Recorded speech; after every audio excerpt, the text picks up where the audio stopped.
Thanks for watching. Don't forget to like, subscribe and share.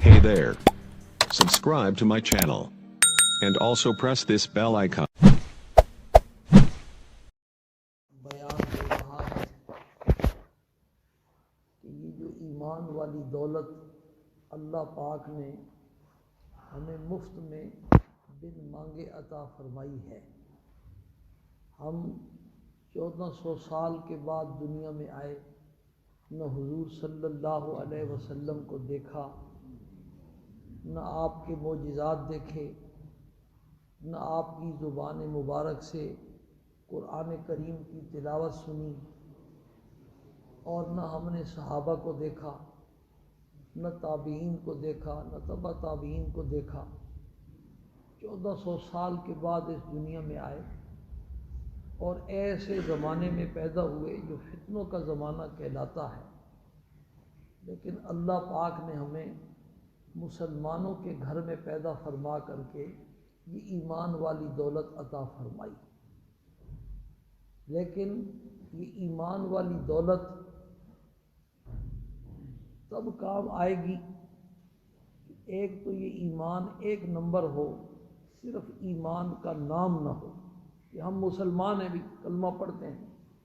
اس وقت بھی لاکھوں لوگ دنیا میں ایسے موجود ہیں کہ جن کو جو اپنے آپ کو مسلمان سمجھتے ہیں، مسلمان کہتے کہلواتے ہیں، اور دنیا والے بھی ان کو مسلمان ہی سمجھتے ہیں، مسلمانوں کا ایک فرقہ سمجھتے ہیں اور ان کے ساتھ مسلمانوں والا معاملہ کرتے ہیں۔ لیکن قرآن و حدیث کے جو ماہر علماء ہیں وہ اس بات پر متفق ہیں کہ ان لوگوں کا اسلام اور ایمان سے دور کا بھی تعلق نہیں، یہ پکے کافر ہیں۔ اس لیے ہمیں اس بات کی یہ تحقیق کرنی پڑے گی کہ جو ہمارے پاس ایمان ہے یہ ایک نمبر ہے اور اصلی ایمان ہے یا صرف ایمان کا دعویٰ ہے۔ کہیں ایسا ہمارا کوئی عقیدہ تو نہیں ہے، ہم کسی غلط عقیدے پر یقین تو نہیں ہے کہ جس کی وجہ سے بندہ کافر ہو جاتا ہے۔ اور دوسرا، یہ ایمان والی دولت تب کام آئے گی کہ جب ہم اس کو موت تک، قبر اور آخرت تک پہنچانے میں کامیاب ہو جائیں، اس کی حفاظت کر کے، اس کو بچا بچا کر کے، آخر جو ہمارا سانس ہوگا وہ جب اس ایمان کے اوپر نکلے گا تو پھر اس ایمان کی بدولت آخرت کی نہ ختم ہونے والی نعمتیں ہمیں نصیب ہوں گی۔ امام احمد ابن حنبل رحمہ اللہ کا واقعہ پہلے بھی آپ کو سنایا کئی دفعہ۔ ان کا آخری وقت تھا اور ان پر غشی کے دورے پڑ رہے تھے، سارے رشتہ دار بھی جمع ہیں، شاگرد اور مریدین بھی جمع ہیں۔ تو جب ان پر غشی کا دورہ پڑتا تو یہ آواز ان کے منہ سے نکلتی، ابھی نہیں، ابھی نہیں۔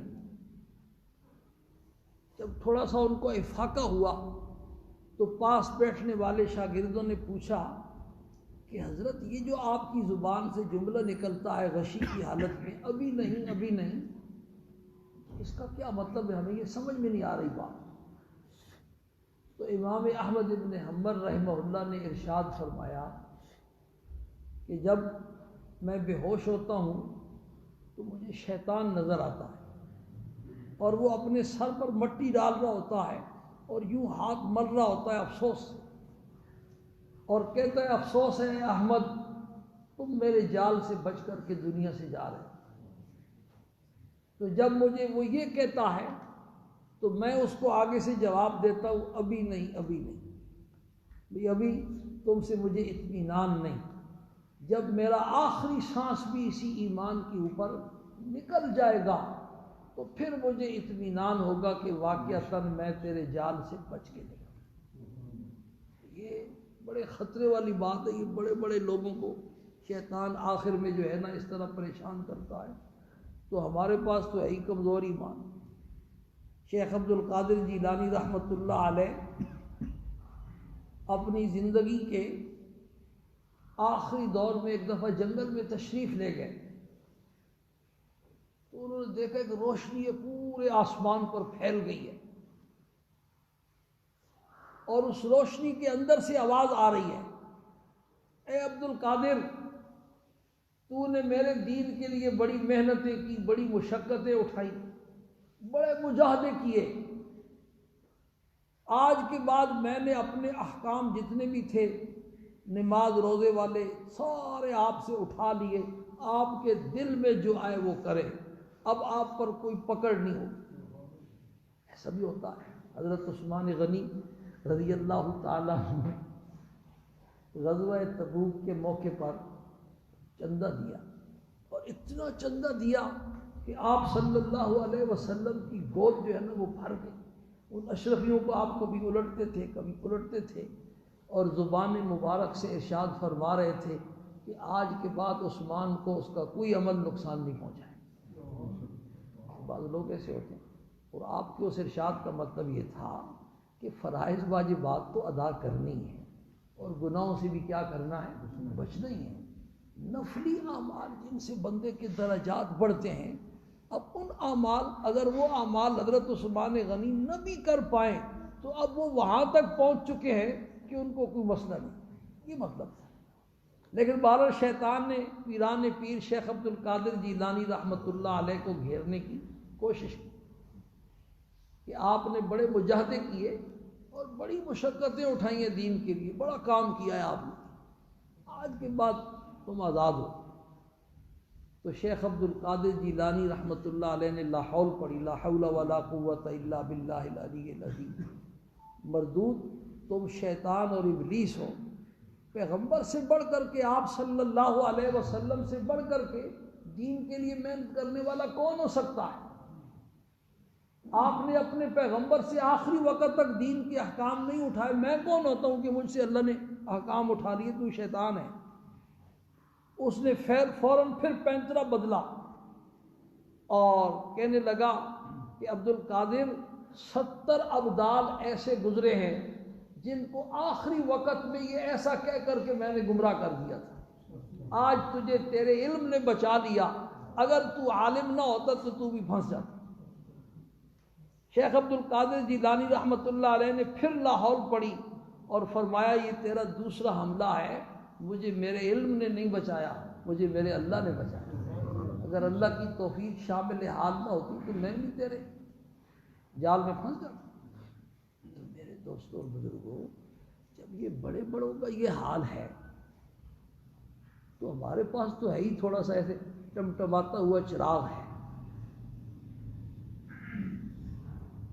حضرت یعقوب علیہ السلام کے پاس جب یوسف علیہ السلام کا کرتا لے کر کے وہ خوشخبری دینے والا پہنچا اور وہ کرتا ان کی آنکھوں سے لگایا تو ان کی بینائی واپس آ گئی۔ جب بینائی واپس آئی تو حضرت یعقوب علیہ السلام نے اس بشیر سے، خوشخبری لانے والے سے پوچھا کہ تم نے یوسف علیہ السلام کو کس حال میں پایا؟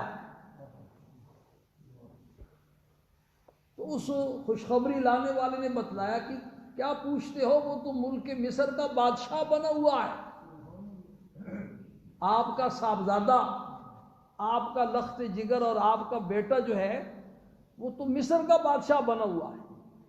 تو یعقوب علیہ السلام نے ارشاد فرمایا بادشاہی کو میں نے کیا کرنا ہے، میں تو تم سے پوچھ رہا ہوں کہ تو نے اس کو کس دین پر پایا ہے۔ تو اس خوشخبری لانے والے نے پھر بتایا کہ میں نے اس کو دین اسلام پر پایا۔ تو یعقوب علیہ السلام نے فرمایا الآن تمت النعمہ، اب نعمت جو ہے نا وہ کیا ہوئی، دین بھی ہے اور دنیا بھی، اب نعمت مکمل ہوئی۔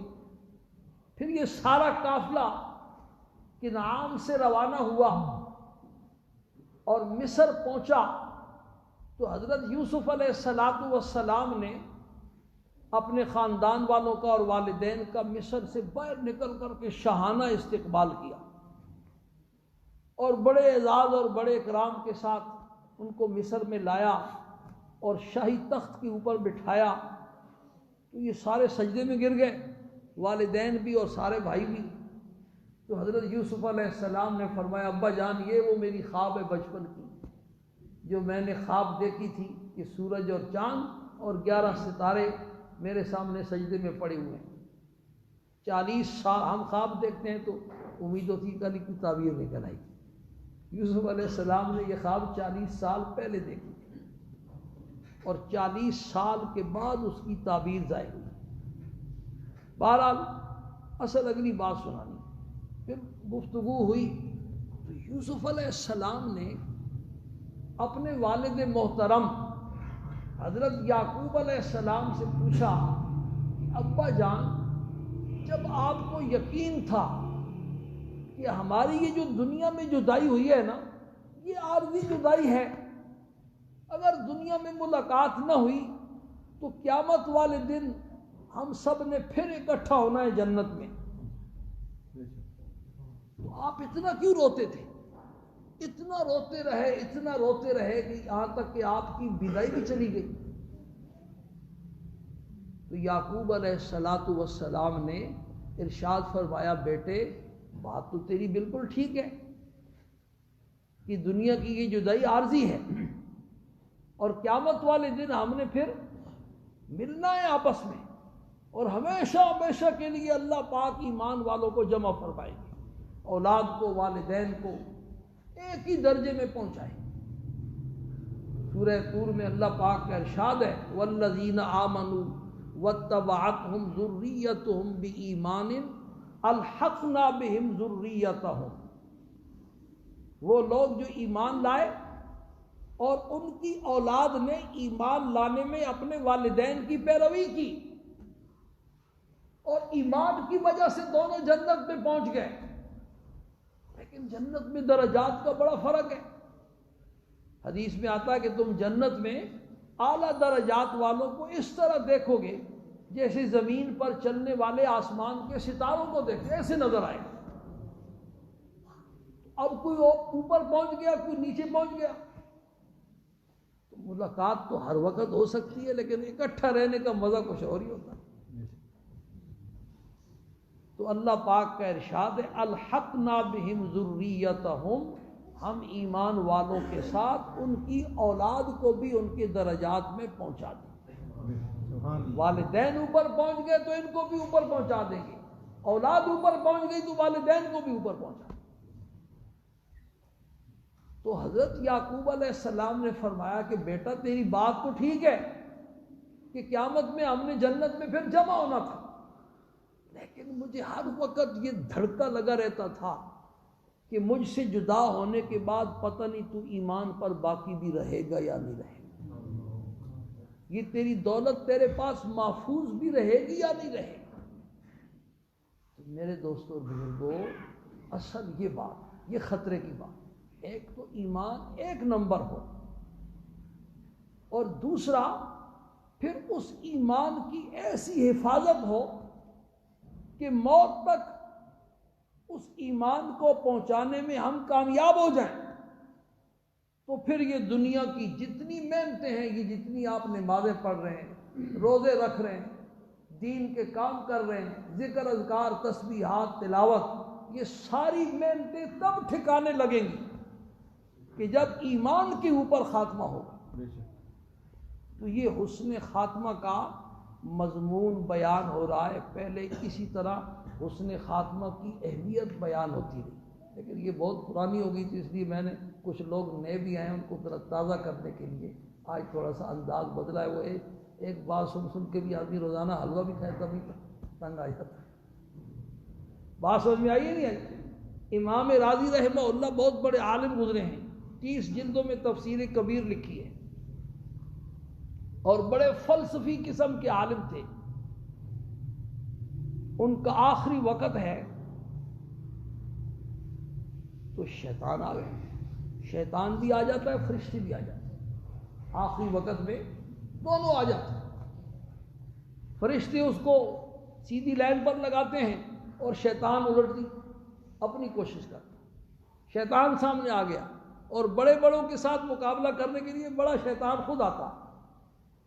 تو شیطان جو ہے نا اس نے آ کر کے امام راضی رحمہ اللہ سے پوچھا کہ راضی تم دنیا سے جا رہے ہو, تمہارا آخری وقت ہے, آج اللہ سے تمہاری ملاقات ہے, تو تم کیا لے کر کے جا رہے ہو دنیا سے؟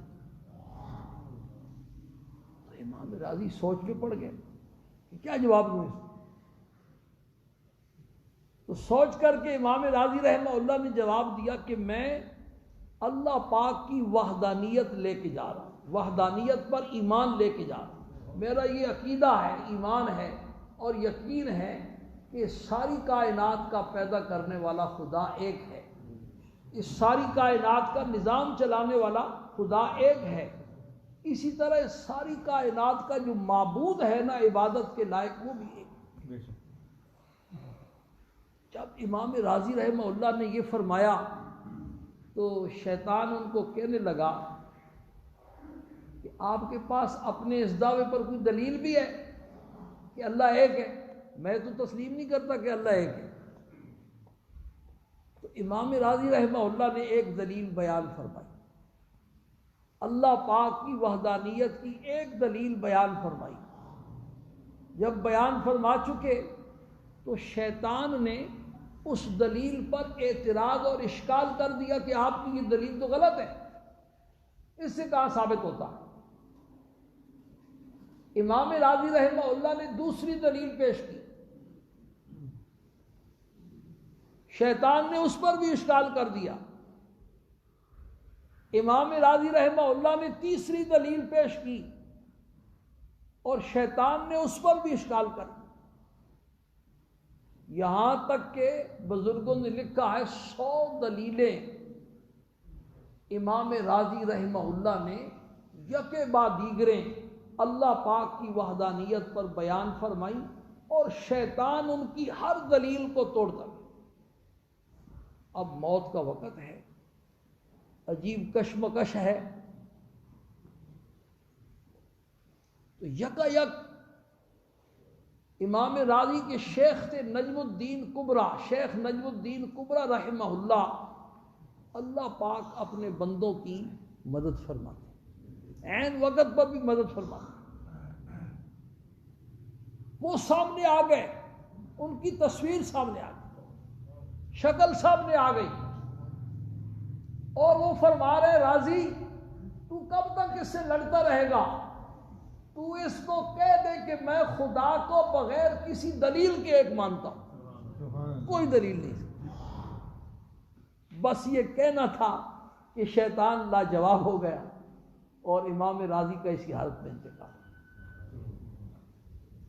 میرے دوستوں اور بزرگوں, یہ جو ایمان والی دولت اللہ پاک نے ہمیں مفت میں عطا فرمائی ہے, اس کی ہمیں قدر نہیں.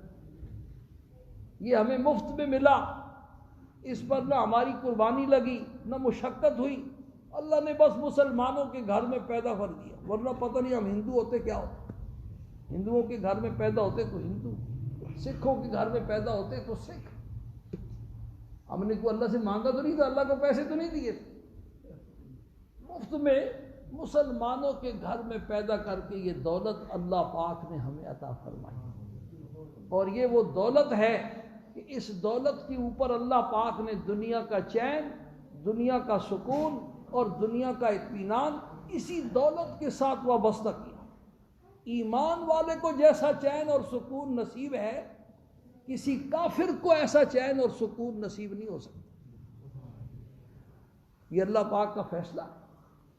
اور یہ وہ دولت ہے, اسی دولت کی بنیاد پر موت کے بعد اپنے مرحومین رشتہ داروں سے ہماری ملاقات ہو. اگر یہ دولت نہ ہوئی تو اس دنیا سے جتنے ہمارے رشتہ دار بچھڑ کے گئے, بھئی اس دنیا کی جدائی کو تو کائنات کی کوئی طاقت روک نہیں سکتی.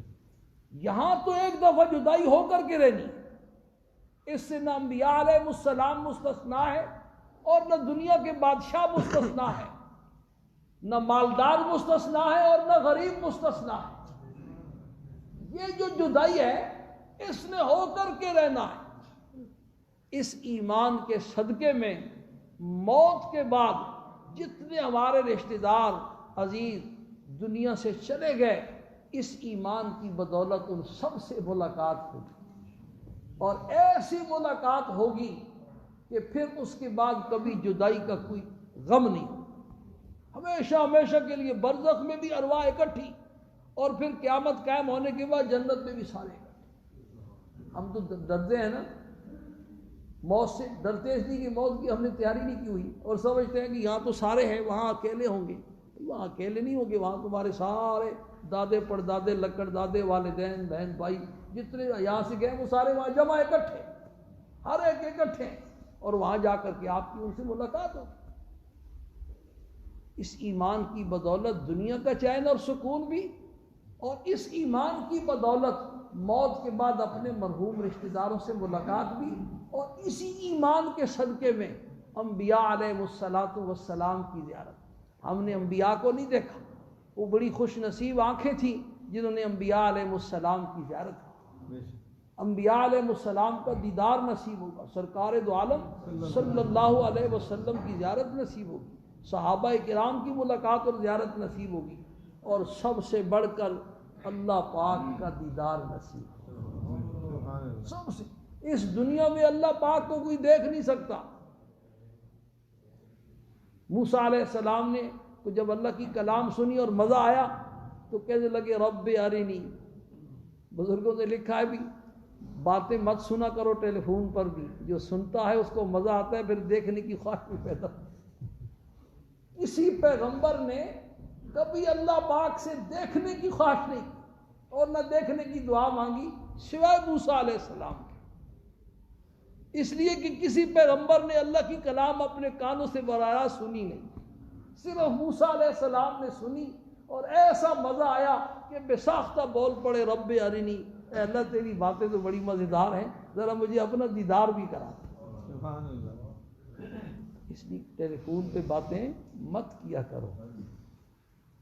تو اللہ نے ارشاد فرمایا لن ترانی، اے موسیٰ آپ مجھے نہیں دیکھ سکتے، ولکن انظر الی الجبل، میں پہاڑ پر اپنی تجلی ڈالتا ہوں، اگر یہ برداشت کر گیا فَإِنِ اسْتَقَرَّ مَكَانَهُ فَسَوْفَ تَرَانِي، تو پھر ممکن ہے۔